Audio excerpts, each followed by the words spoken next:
All right, good evening, everyone, and welcome to the SSCD Best of Digestive Disease Week webinar. Our amazing webinar committee are all of our speakers for this evening, and we are thrilled to have all of them here. Before they get started, I just want to say thank you so much to Amelie Therian for her leadership on this committee, and welcome to Sharon Weston, who's the new co-chair of the webinar committee, and to all of the members of the group who make these really awesome webinars possible. So tonight we have Dr. Amelie Therian, we have Sharon Weston, Dr. Catherine DeGeeter, Dr. Vahe Badalian, and Dr. Andrew Ford, part of the presentations tonight. So without further ado, I will turn it over to Dr. DeGeeter to get us started. All right. So let me just share my slides here. And our first presentation of the evening is going to be the role of IgA surveillance in celiac disease by Dr. Kavarian, mentored by Dr. Jericho. And I see Dr. Jericho in the audience, so she can give me any extra pointers if I didn't present something correctly. All right. You guys see my slides okay? They look good. All right. So background for this project with the role of IgA surveillance in celiac disease. So as we know, the current guidelines for screening for celiac disease include measuring total IgA. And we know that 2 to 3% of patients with celiac disease will also have IgA deficiency, which can yield false negative screening. But there's really little information known about the trend of IgA levels during the lifetime of celiac patients or recommendations for IgA level monitoring. And so their research aim was to evaluate the trend of IgA levels over time in pediatric patients with celiac disease, and to understand the current practices of physicians who manage pediatric celiac disease. So this is a retrospective chart review from January 2012 to December 2023. The inclusion criteria included patients with celiac disease diagnosis code. They were less than 27 years of age, and they had confirmation of celiac disease either by biopsy or TTG IgA greater than 10 times the normal limit and positive endomysial antibody or positive celiac genetics. They also had to have 3 or more TTG IgA antibody levels and an IgA. There was also a component that was an international survey of pediatric GI practitioners on their current practice for screening and managing patients with celiac disease.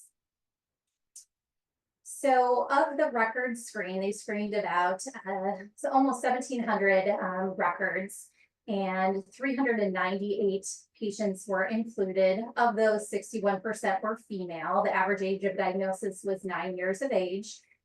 359 of those patients had sufficient IgA, while about 10% or 40 patients were IgA insufficient. And as they observed those patients going into the future, 11 of those remained IgA insufficient. However, 21 of those patients went from IgA sufficient to IgA insufficient. And finally, there were patients that went from IgA insufficient to sufficient. And out of the survey of the practitioners, it's interesting to note that only about 30% of the practitioners actually tested the total IgA after diagnosis. So not very many people were looking at total IgA after that initial level. 90% of those physicians were attending in hospital settings. And so the conclusions that they drew from this initial part of their study was that the Ig levels can fluctuate over time and should be monitored routinely in celiac patients to assess IgA sufficiency and to ensure the reliable TTG IgA levels. And currently, this monitoring practice is not widely implemented. So Dr. Jericho did supply me with some additional data that they've had analyzed since DDW. So a little sneak peek of some new data. So this scatter plot looks at TTG axis versus total IgA on the y-axis. And what they determined with this information is that on average, the total IgA must be less than 14% of the lower limit of normal to negatively affect the TTG IgA. And so they also noted that as gluten exposure decreased, insufficiencies in total IgA levels had larger negative impacts on the accuracy of the TTG IgA levels in reflecting gluten exposure. And finally, with sufficient gluten exposure, even patients with profound IgA deficiency could still show elevated TTG IgA levels. So some really interesting things to ponder here. All right. So I will turn things over to Drew. Thank you so much, Catherine. Can everybody hear me all right? We can. You're good. Beautiful. Okay. So I have the exciting privilege to present the non-biopsy diagnosis of adult celiac disease in the United States. This is a preliminary analysis of a multi-center study, and Dr. Claire Jansen-Nodell is leading this monumental effort. You may see some familiar names there. Dr. Therian is on this as well, and so many wonderful institutions are leading to this effort. So I'm excited to present the abstract that came from this. So the background here, celiac diagnosis, as we know, it traditionally involves testing the serology with TTG IgA, and then we need to duodenal biopsy, more importantly. This is the adult population approach, but since 2012, the guidelines in the pediatric world, at least as for the European guidelines, they allow for non-biopsy diagnosis in children using solely the serology in certain subsets, particularly those that are greater than 10 times the upper limit of normal. There's uncertainty as to whether or not the same approach should be taken in the adult population, be they American adults or otherwise. So the aim of the study ultimately was to assess if tissue transcontaminase IgA serology can accurately predict villus atrophy in incident adult cases of celiac disease. So the study is a multi-center observational retrospective cohort study. It's involving 6 sites. And ultimately, it was to assess the diagnostic performance of serology-only methods for celiac disease in adults. The inclusion criteria are adults, meaning greater than 18 years old at the time of diagnosis, and it had to include people who underwent duodenal biopsy during the EGD for the diagnosis. Tissue transcontaminase level had to have been drawn at least 3 months before or 1 month after diagnosis. And as far as exclusion criteria go, obviously prior diagnosis of celiac disease ruled people out of the study. IgA deficiency was a clear exclusion criteria, and then those who are currently on a gluten-free diet were also excluded from the study. Celiac disease was defined thus as a villus atrophy confirmed by biopsy with appropriate Marsh criteria. And statistical methods employed in the study, obviously descriptive statistics were used to evaluate cohort characteristics. Sensitivity, specificity were calculated for the tissue transcontaminase, as well as some of the other diagnostic performances. And we also obtained a receiver operating characteristic curve so we could look at the diagnostic performance overall. So in total, 4,312 patients were analyzed, and of those, 1,096, so about 25.4% of them had an abnormal IgA tissue transcontaminase. And in this same 4,300 patients, villus atrophy was found in 1,184, or roughly 27.5% of the population. Those who were positive with the villus atrophy tended to be younger and predominantly non-Hispanic whites, if you look at the demographic breakdown there. And then the TTG IgA levels in celiac patients, where the median was roughly 5 times the upper limit of normal for those who were confirmed celiac disease. You see the IQR, though, is 1.626. So for more results, looking at the overall diagnostic performance of the serology, the sensitivity was 81.8%, while the specificity was 95.7%. The PPV was 87.7%, and the negative predictive value was 93.3%. Overall, we only had a 4% false positive rate, and the test accuracy was 91.9%. And at the end of the day, we had an area under the curve of 0.92, which is excellent. And then when we look at those who were greater than 10 times the upper limit of normal, so to make this more applicable, such as the pediatric guidelines, 132 of them, of that total 1,000 patients we had, those attributes found in every single one of the ones in this 10 times the upper 10 times the upper limit of normal, but it was found in all of them but 2. The false positive rate was extremely low, 0.1%, and both false positives actually had Marsh1 lesions.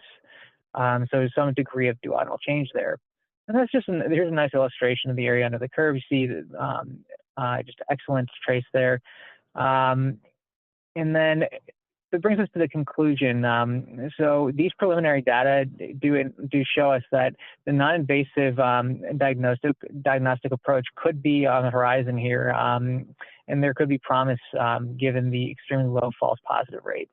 There's also a high negative predictive value observed with normal tissue transglutaminase levels, as we've kind of seen. It's a very effective test in that regard. Mildly elevated tissue transglutaminases alone may not be sufficient, though. So that for those who are under that 10 times cutoff, we still may have to go with the biopsy approach. So there are still many things to be done, and the study is still well underway, but it's to be completed, and we're going to try to build a model out of this, and the hope is that we can confirm the findings with a prospective cohort and assess its clinical utility. So thank you, and with that, I hand that over to Sharon. All right, thank you. Let's see, just going to stop sharing for a second.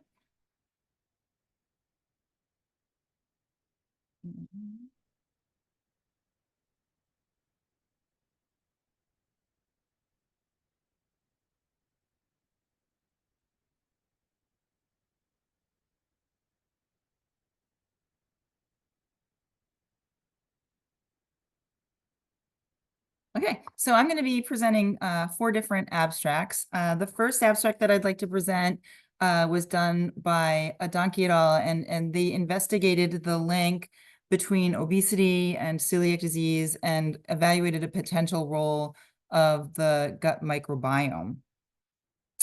And so recent studies have shown that the gut microbiome plays a well-established role in gluten metabolism, and it can modulate immune response and also regulate gut permeability of the intestinal barrier.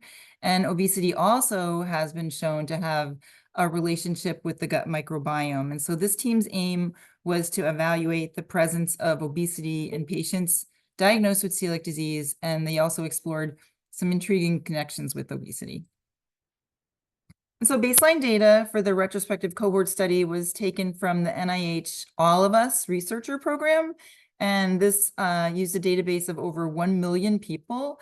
4 different groups were identified, and that included patients with or without celiac disease, patients with or without obesity, and then the prevalence of obesity was identified among those groups. And so the results indicated that the prevalence of obesity was significantly higher in the patients with celiac disease, being at 32% as compared to 18% for patients without celiac disease. And this was based on a BMI of greater than 30. And then when looking at the different demographics per cohort, so first by gender, females had a higher prevalence of obesity with or without celiac disease, at 52%, 68% without celiac disease. And then in males, those with celiac disease had a higher prevalence of obesity as compared to those without celiac disease. When looking at the demographics by age ranges, the group that had the highest percentage of obesity with patients with celiac disease was in the age group of greater than 65 years of age. And in the patients without celiac disease, the highest group was in the age 45 to 64 years of age. And then when looking at the demographics based on racial identities, it was very similar looking at the patients with celiac disease compared to without celiac disease. The highest racial identity that presented with obesity was the white group, and then the Black or African American racial identities had second highest prevalence for obesity. And so this team concluded that the microbiome may play a role in connecting the prevalence of obesity in patients with celiac disease. Both obesity and celiac disease, again, are associated with gut microbiome alterations, and the team suggested that maybe probiotics should be explored as having therapeutic effects for obesity and celiac disease. Also, some additional theories they looked at proposed were including inflammatory pathways, also beta oxidation pathways, as well as slowed fat metabolism with poor absorption of carnitine in patients with celiac disease, possibly contributing to an increased prevalence in obesity. And then they added that some studies suggest that a gluten-free diet might just contribute to the development of obesity in patients with celiac disease.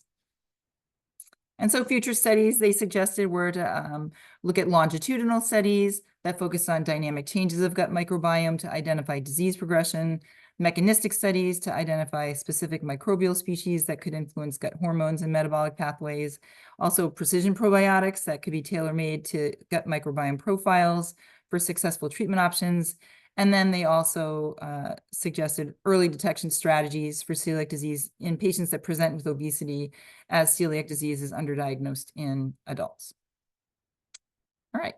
And then the second abstract that I'd like to present was done by Drs. Michaela Atkins and Maureen Leonard and their team, and they investigated the prevalence of ARFID in celiac disease consults. And so this was a retrospective chart review of a very wide age range of patients that was done over a 3-year period. And so just to review, ARFID is a non-body image-based eating disorder. It may occur in the setting of celiac disease due to the extra dietary restrictions of following a gluten-free diet, as we know that's the only current treatment. ARFID symptoms have been self-reported in over 50% of adult patients in a celiac clinic, but self-screening tools for ARFID may be overly sensitive in GI patients. And so this team's objective was to identify prevalence and characteristics of ARFID among adult and pediatric patients presenting to celiac clinic at a time of consult, and then also 1-year follow-up. So again, this retrospective chart review was of 386 referrals, and the age range was 2 years to 82 years. It was done over a 3-year period, and at the time of consult, 18% of the patients were coded with ARFID symptoms based on the DSM-5 criteria for ARFID. At 1-year follow-up, 65% of those who initially presented with ARFID continued to have ARFID symptoms. 9% of those patients who did not initially present with ARFID developed ARFID symptoms at 1-year follow-up. And in the multivariate analysis, patient characteristics at the time of consult indicated ARFID symptoms were associated with poor weight gain or weight loss, and also non-GI symptoms, which included things like headaches and brain fog and fatigue. And also this was seen at the 1-year follow-up. And so this team concluded that clinically significant ARFID symptoms are present in 18% of patients with celiac disease who present at the initial consult, and then overall 20% at 1-year follow-up. And so ARFID really should be assessed by providers, particularly in those patients who present with poor weight gain history or weight loss, or also those non-GI symptoms.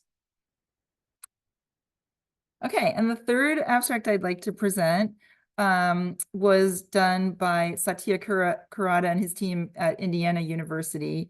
This was a retrospective cohort study, and they evaluated the impact that a dietitian-directed gluten-free diet had on the prevention of metabolic and endocrine-related outcomes, including infertility, short stature, and MASLD in patients with celiac disease.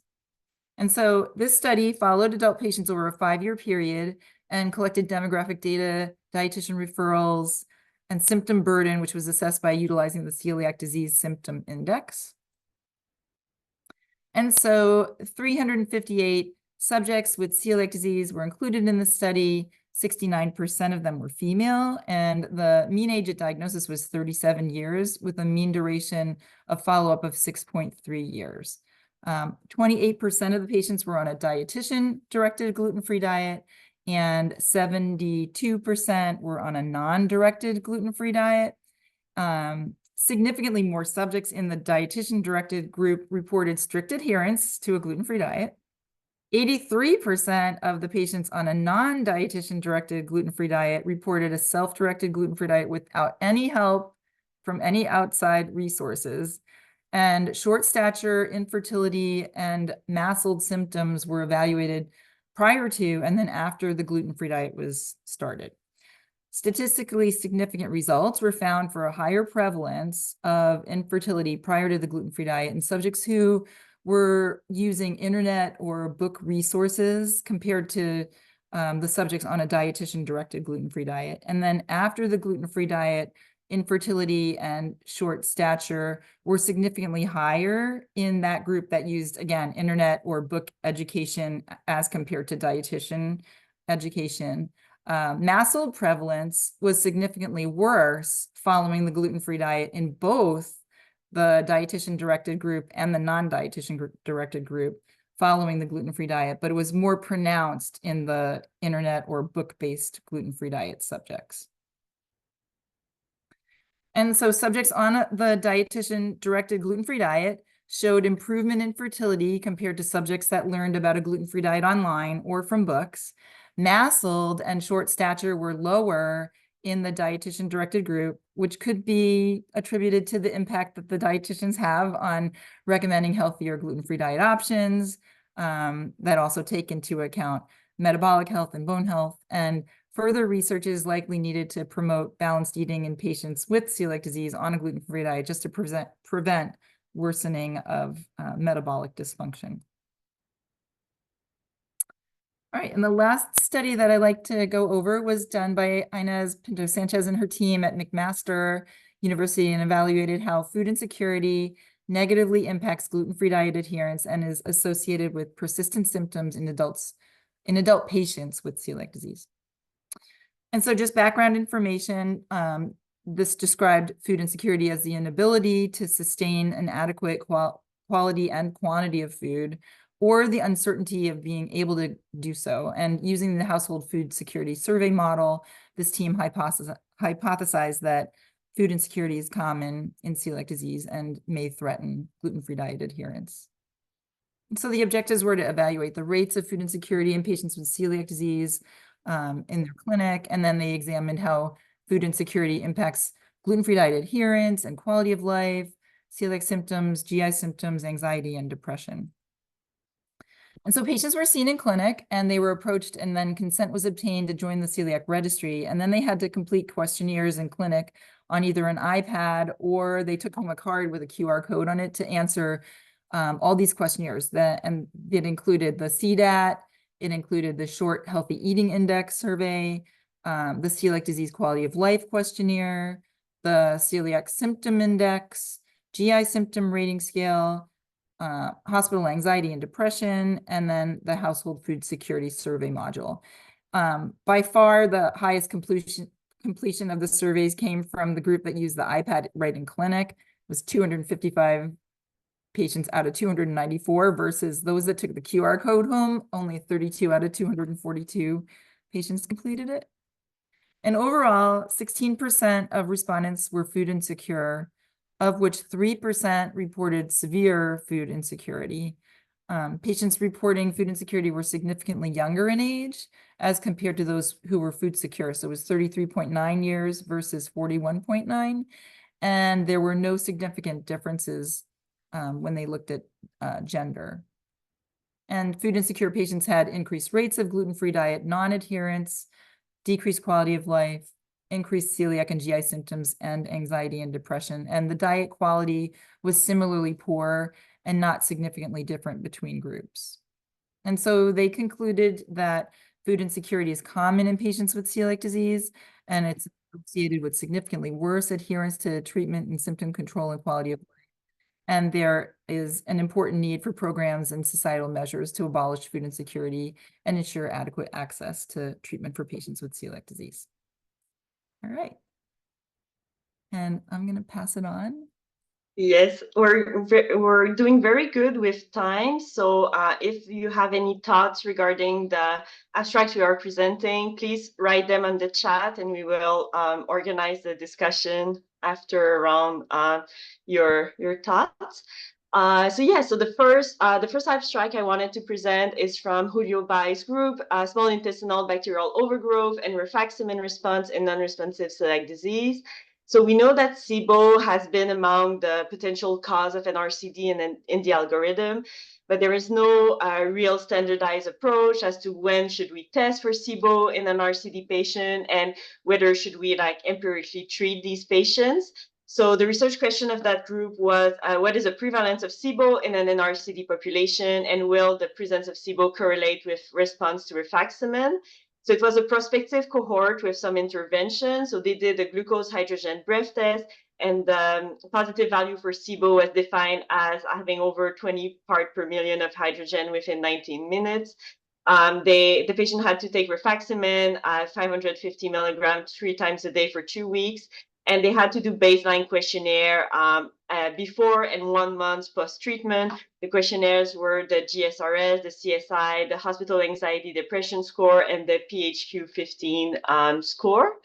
So the patient included were patients that had still symptoms despite being on a gluten-free diet for more than a year. Those symptoms, that NRCD was defined as having an average global GSRS over or equal to, or any GSRS domain over or equal 3. So I put on the right side of the slide which domains are part of the GSRS. There are 15 of them, and the score goes from 1 to 7, depending on the severity of the symptom. And they excluded subjects that had other causes for NRCD that were known with SIBO, that had recent abdominal surgery, recent antibiotics or probiotics used.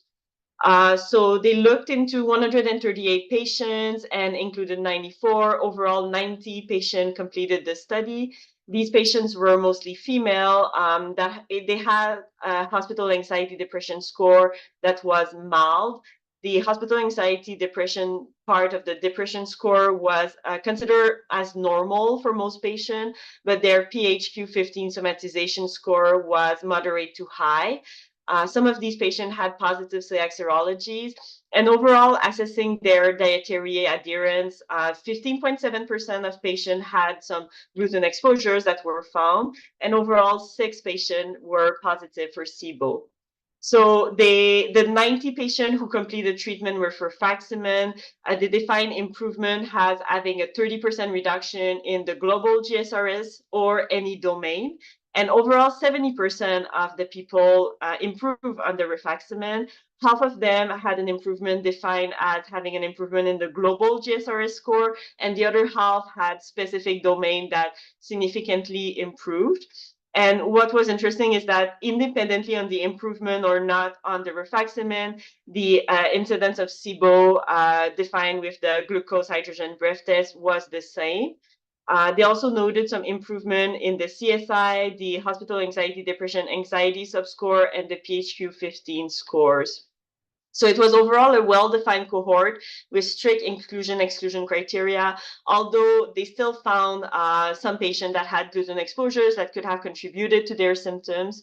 They found a very low rate of SIBO diagnosed with the glucose hydrogen breath test, but looking at the rate of constipation that the patient had also, I was asking the question, like, if they had done some methane breath test, would we have found a higher prevalence of SIBO?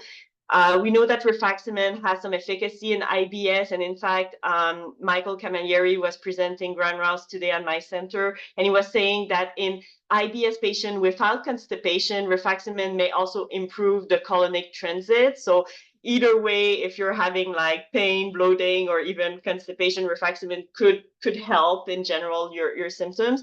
I'm using it personally in my celiac population, and that can be a discussion point as to whether or not you are using it empirically in some celiac patients.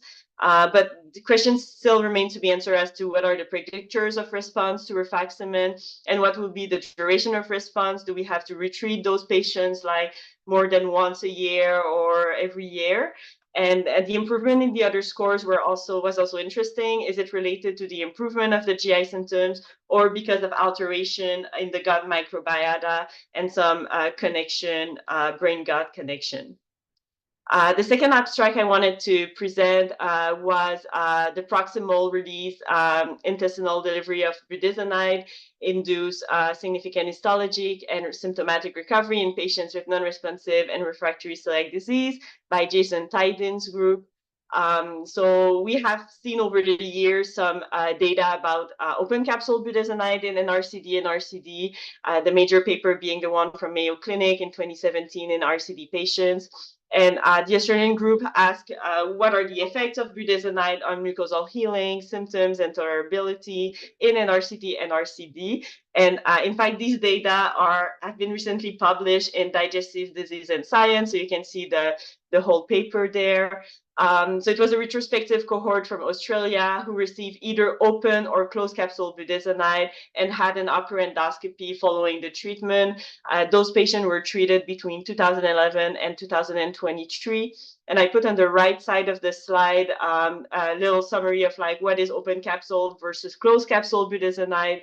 So open capsule budesonide means that you open the budesonide capsule and the first one should be kind of like crushed and grinded because budesonide is part of little pellets with methyl cellulose. And if you grind it, it will release like more rapidly in the small, have a proximal effect in the small intestine. The second capsule should be open and swallow as a whole. So there's still a digestion process with the methyl cellulose and it has a mid-intestinal effect. And finally, the last capsule is like taking as a regular capsule because as a reminder, enteric release budesonide is in fact designed for Crohn's disease to have some ileal release like the entocord that we know. So the patients that were included, they include 50 patients, 14 were NRCD, the rest were RCD. NRCD was defined as having persistent villus atrophy, but no substantial evidence of malabsorption compared to RCD1. And then RCD2, as we know, it was having like the aberrant T cells. These patients had been on a gluten-free diet for many years, from 6 to 8 years. Some of them had positive celiac serologies, and most of them, in fact, received open capsule budesonide, and the treatment duration for the majority of the cohort was more than 3 months. For the results, for the histology, the most relevant part is the middle one with the villus improvement in the duodenum part, the second part of the duodenum. So OCB, open capsule budesonide.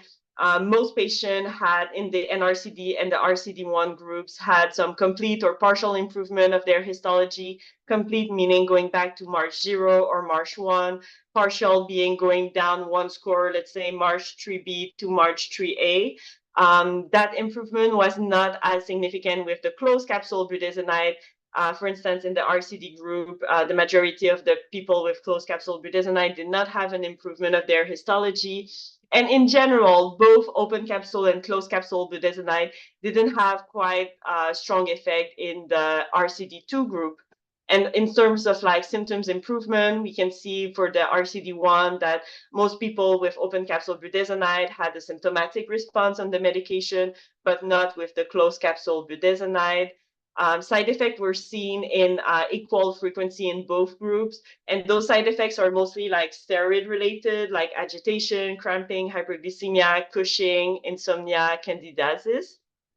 So overall, they showed that 83% of their cohort had a serologic improvement and 90% had symptomatic improvement on budesonide. The response was better with open capsule. They had the lesser improvement in RCD2, but it's possible that it's also a duration factor because looking at the experience from Mayo Clinic, their RCD patients were treated between like 6 and 92 months, and the median duration of treatment was like 16 months.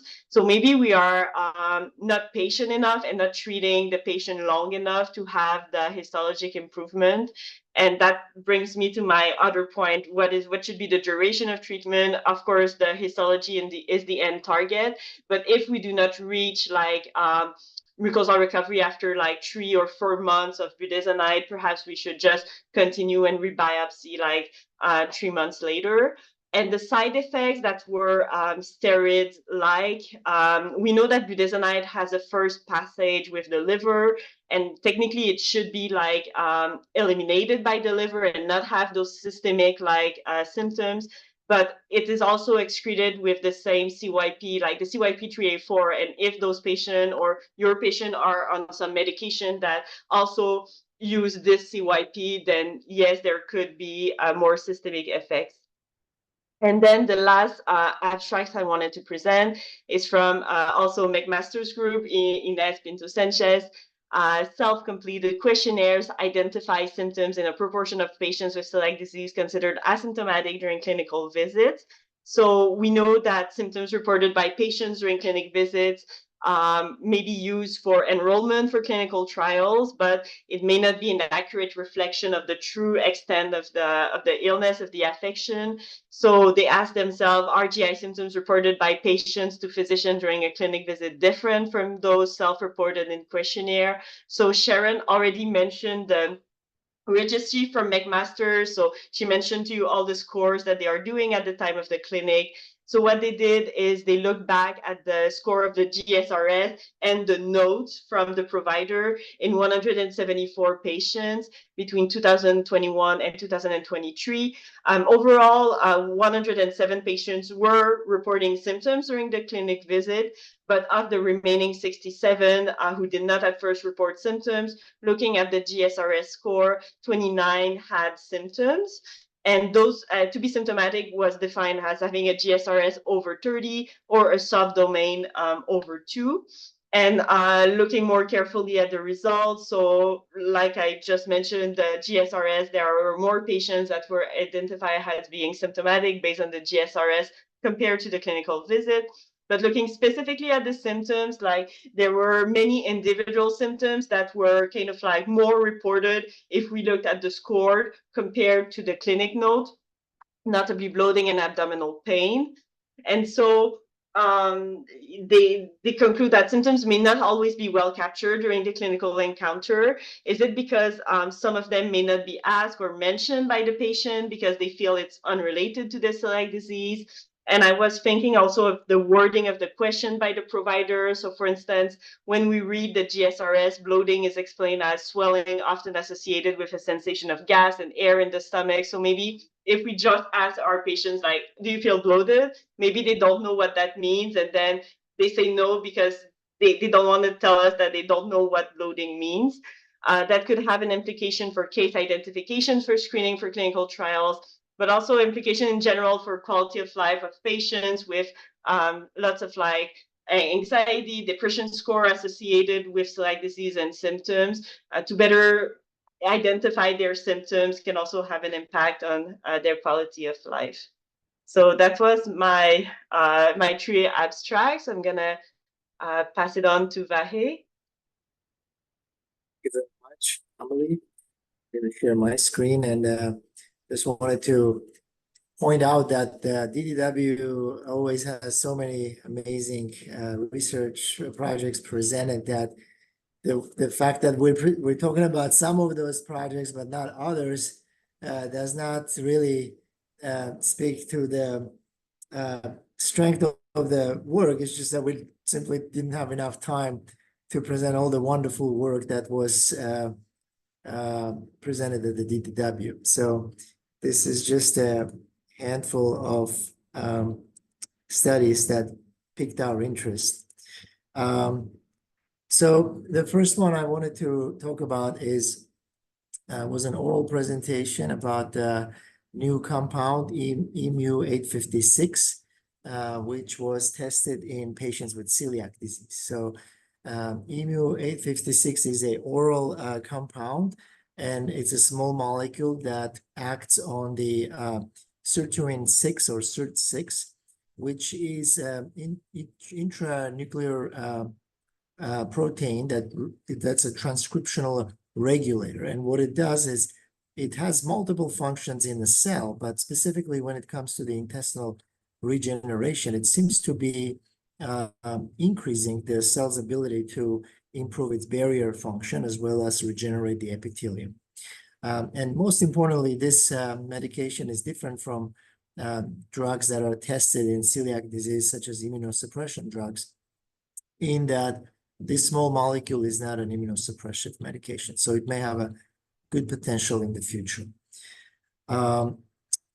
So the authors from this company in Germany, they went through the standard phases of trying this medication first on healthy volunteers and picking the right dose. And then in part C, they started testing this compound on patients with celiac disease who had very good control of their disease, were on gluten-free diet long-term, but underwent initial endoscopy and follow-up endoscopy as well as laboratory testing after they were challenged with gluten. So this is sort of a schematic of what they did. They picked 2 different doses of this compound. They gave it to patients with celiac disease and they gave them gluten challenge. And that was 6 grams of gluten per day for 15 days. So it's about 2 weeks. And prior to the challenge, at the baseline, they got endoscopy, they got a whole bunch of labs, including citrulline. And the reason citrulline is noted here is because it's an amino acid that can serve as a proxy for intestinal health. In other populations, such as short gut patients, citrulline has been used as a marker of intestinal mass. So that was one of the items that the authors tested. And they obtained the same labs and endoscopy at the end of the gluten challenge. They also asked the patients about their symptoms and quality of life. So here's the first slide showing the results. The graph on the left side essentially shows the patient's symptoms with placebo as well as with the compound. So the light blue is the placebo and the dark blue is the compound. And what it means to show is that the improvement of the symptoms or reduction of the symptoms was much larger in those patients that received the compound as opposed to those that received the placebo. The graph on the right side shows the reduction of the villus height. So all patients underwent reduction of the villus height when they were given gluten. However, patients that received this compound had much less of an issue when it comes to reduced villus height compared to those that received placebo. Finally, when looking at the citrulline levels, those patients that received this compound, even before the gluten challenge, they actually had an increased citrulline levels. And the compound patients continued to have good citrulline levels, whereas the patients that received placebo had decrease of their citrulline levels. So the conclusions were made that the EMU-856 was protective against the villus atrophy symptoms and improved the enterocyte health and function as measured by the nutrient uptake and citrulline. Again, the questions that came up during the presentation were, okay, well, this compound does not affect the T cells and the B cells that play a key role in the pathogenesis of the celiac. How is this going to be affecting the underlying condition? On the other hand, again, the good news is that this is not an immunosuppression medication, so one can potentially even use this in combination with other options as well. The next work that I wanted to present was a study from Columbia by Dr. Cohen and colleagues, and this is from the group also represented by Dr. Benjamin Lebel. This group aimed to look at the factors that predict the persistence of elevated tissue transglutaminase levels in patients with celiac disease who had achieved clinical remission. So the background was that we all use serology or TTG as a marker of how well the patients are doing because that's the easiest and most available tool that we have. But despite the fact that it may not have a perfect correlation with histology and also exposure to gluten.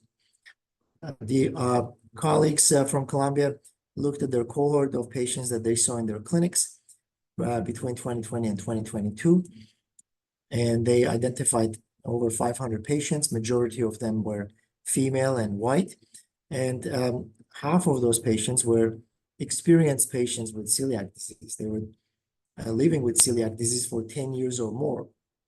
But interestingly, almost 30% of this cohort had at least one positive serology at the follow-up visit, and that included TTG or gliadin antibodies. When the authors looked at the factors, characteristics of these patients, they noticed that those patients that were diagnosed relatively recently, which is less than 2 years ago, were more likely to have positive serology at the follow-up visit. The other factor was the race. So patients that had reported non-white race, they were more likely to have abnormal serology at the follow-up.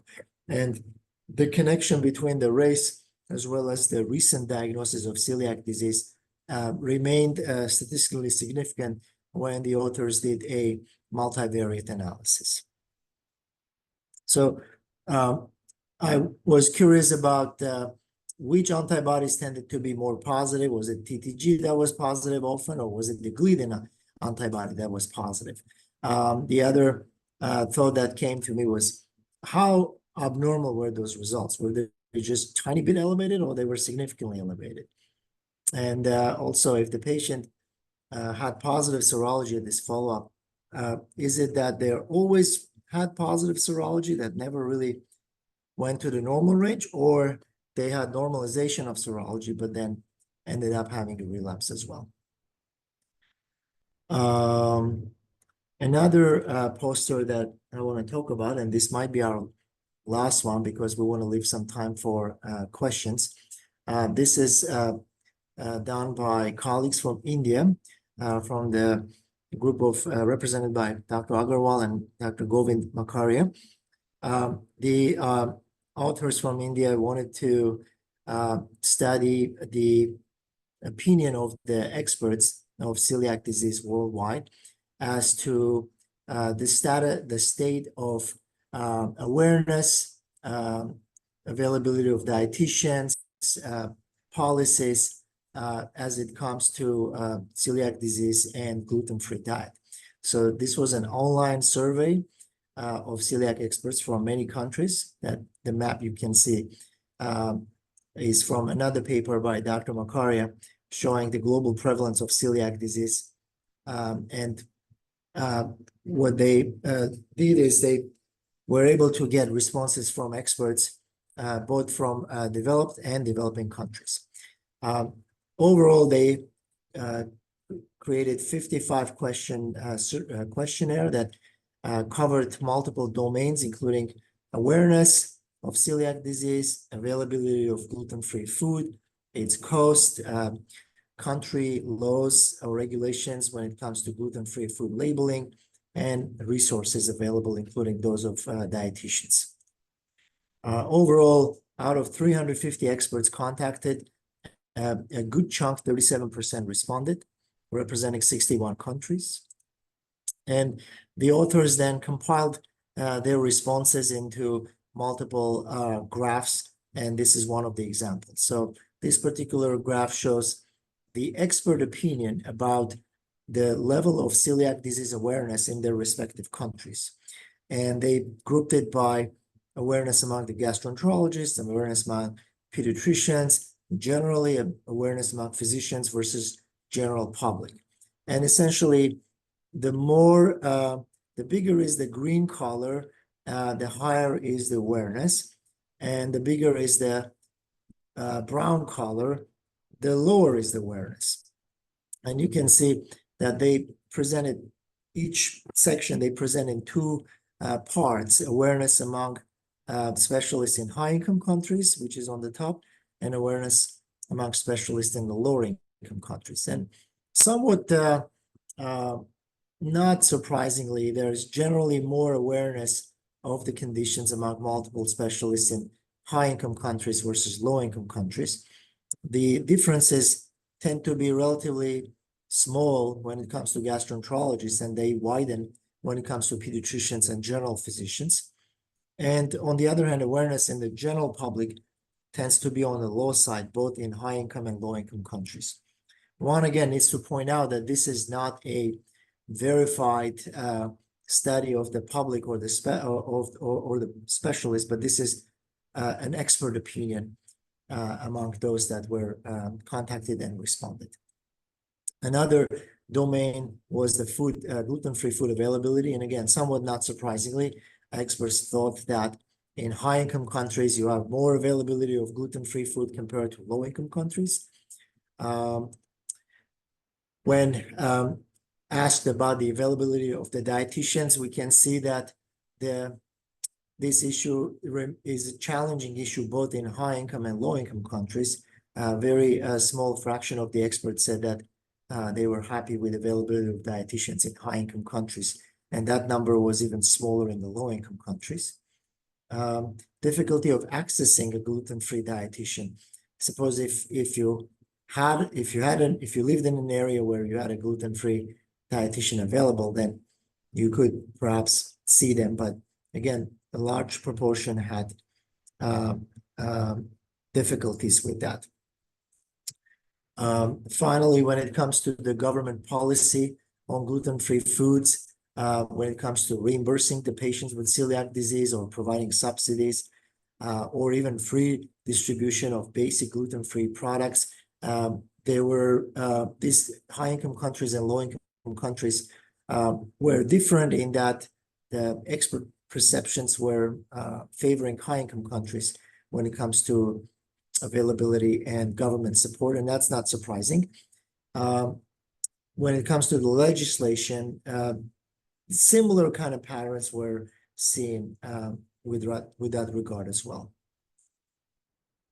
The authors then took all these answers from 55 questions, and they essentially distilled it to one single score, which they called celiac preparedness score, based on all those questions. And they ranked the countries based on that score. And again, somewhat not surprisingly, the high income countries tended to have high celiac preparedness score, as shown here in the right upper corner of the graph with the red labeled countries. And on the other hand, the lower income countries tended to have lower celiac preparedness score. And that kind of correlates also to some degree with World Happiness Score and many other scores that are published by different international organizations. So some of the discussions we could potentially have about this is, well, it was a convenient sample questionnaire. I was wondering how the questionnaire was validated. And a lot of questions could have been opinion-based, especially those about the policy and the costs. And also the composition of the respondents. I contacted the authors and they told me that all of the responders, I think, pretty much were medical providers. It will be interesting to also get the opinions of non-medical providers like dietitians or folks or patients that were actively involved in advocacy. And with that, I think I will stop sharing my slide because we only have about 5 minutes for questions.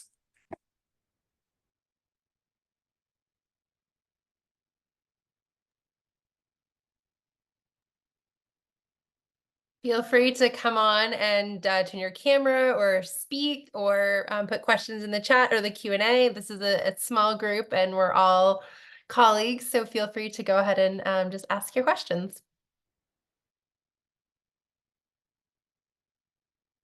So I thought the IgA abstract was very interesting. Like Karen Kelly's group, like 10 years ago, look at that in adults, and patient with partial IgA deficiency could still have like positive TTG IgA.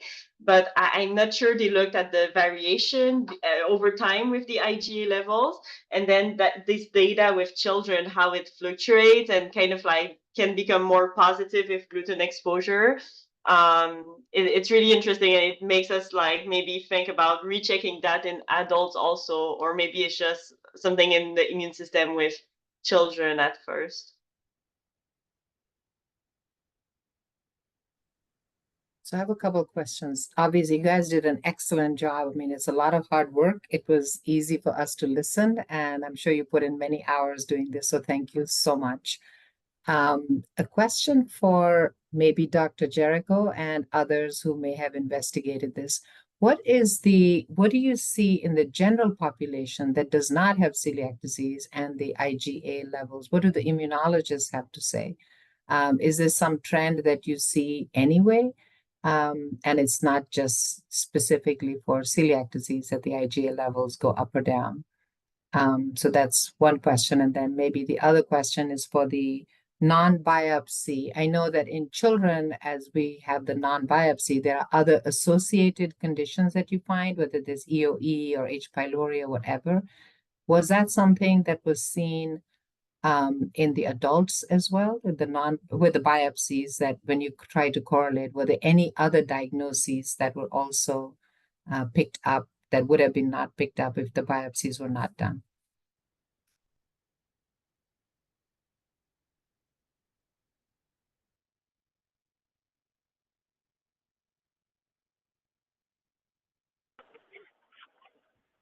So I'm happy to unmute Dr. Verma. As always, a very, very astute question about the IgA. So I think it's a great, great question. We only looked at our celiac patients. We only know this trend, but I mean, you're absolutely right. I mean, it's kind of, it reminds me of the question about like having a transaminitis with a viral infection, and families get very alarmed over it, when in reality, probably most kids out there haven't, and we just never know. So it would be an interesting question to look at. We'd have to find patients. It's a little tricky because I feel like the only other reason IgAs would be assessed is if there was some immunodeficiency, and then you've got to expect that they're going to be off. I mean, I'd love to turn it back to you, Dr. Verma. How many patients out there that are healthy that would be having IgA levels checked for a control group? I think it's a great, great question. I'm just not sure how we'd find those patients. I guess going to the immunologist would be one. And then how many times do we do celiac panels in celiac centers that are just done because, there's a heightened curiosity? So perhaps looking at that population and asking the immunologist, I would imagine they have some literature there. But if not, I would say look at all the patients that we screen, everyone with constipation with a celiac panel, and look at them and see what happens to their IgA levels. I mean, I just think that we would need to have that to validate that this is the trend in patients with celiac disease. Yeah, no, I think it's a great point. We will definitely look into that and see what we can find. I think you bring up a really interesting point. So I think it would be great data to have. Thank you. I can unmute. Thank you, Dr. Verma, for the excellent question from the non-biopsy standpoint. The data collection does include a lot of comorbid conditions, especially those autoimmune ones. So we can have those on hand, and part of the analyses down the road are going to be to look at how those combine potentially with the serology, and potentially down the road there could be some combination of comorbidity and serology positivity that could be even a stronger indicator of celiac disease than just the serology being 10 times the greater the upper limit of normal. So yeah, I'm really excited to see where that data take us. Thank you. Can I? Yes, I think, yeah, you wanted to reach out for the IgA. So I wanna add to your question, Ritu. Always very nice, very nice presentations, everyone. And thank you for combining all these important abstracts. So regarding to your question, Ritu, we did an analysis of our data from Argentina with Julio Bay, Italy with Carolina Ciacci, with Fabiana Zingone, and ourselves at MAC. We combine all the data, analysis of biopsies from a period of time. I think it's over 1,000 people, 1,300 something people, and we found 10% of them had any lesions in the esophagus, Barrett esophagus, EOE.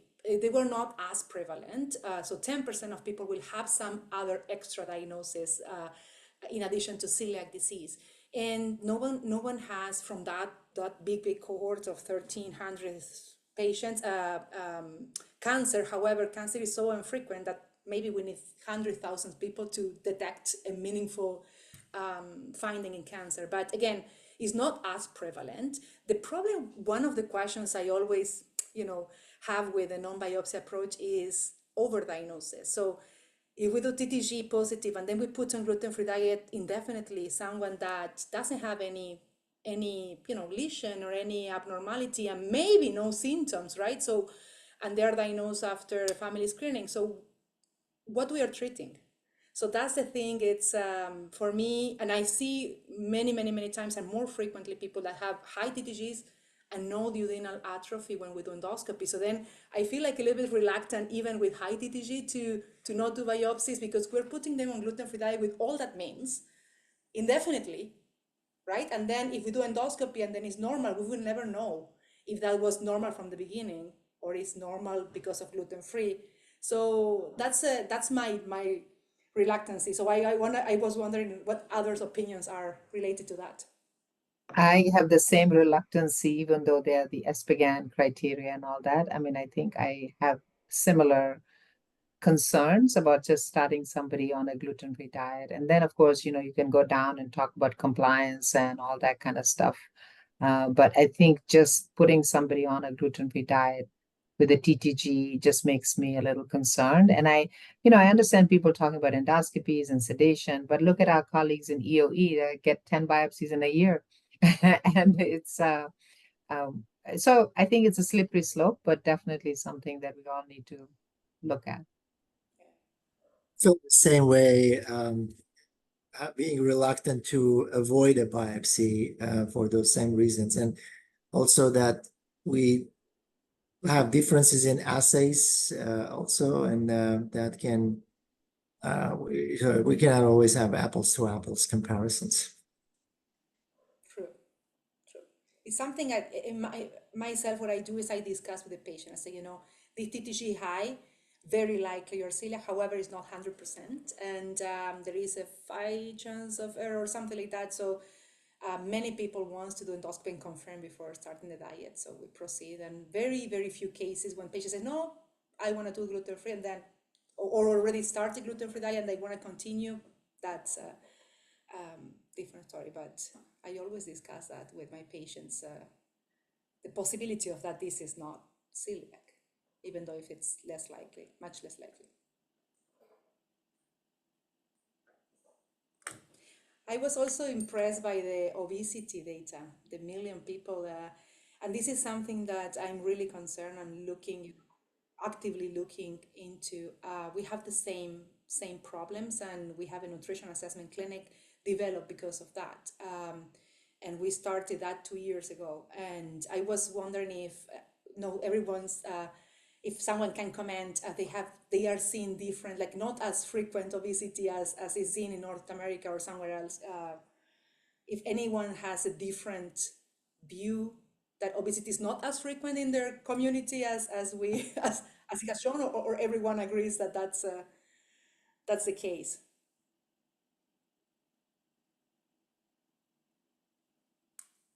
I would say in Boston, we're definitely seeing it. Yeah. We're seeing similar things in Nashville, and then a lot of problems with weight gain following diagnosis. This is a major issue that I'm finding in my patients right now, particularly my female patients. I mean, and weight gain beyond just we think you're absorbing better and you're not eating a bunch of processed foods, you know, after still persistent weight gain despite pretty extensive dietary counseling. And there's data from Europe, India, showing how like the steatosis like worsen, the fibrosis worsen, like the rate of like muscle is like enormous in our population. In our data, that's something that we're working on. We are seeing 70% of people with obesity has muscle. That's too high, and is striking. It's really like worrisome, and considering that some of these people will develop cirrhosis in the long term. So. Inez, are you doing imaging on their livers, or is this just Yes, based? we're doing imaging, and we are doing also in this nutrition assessment calorimetries to measure energy expenditure. We're doing body composition, scanning, and one of the factors that is highly associated with energy expenditure is lean mass. So then when they start gluten-free diet, they decrease the lean mass, and then that could explain why people burn less and are eating more calories, absorbing more and burning less. So this is one of the factors contributing there. But again, it's I agree with the results of the study that we need way more research there in microbiota and how that factors impact. There are many, many more factors that will contribute there. Yeah.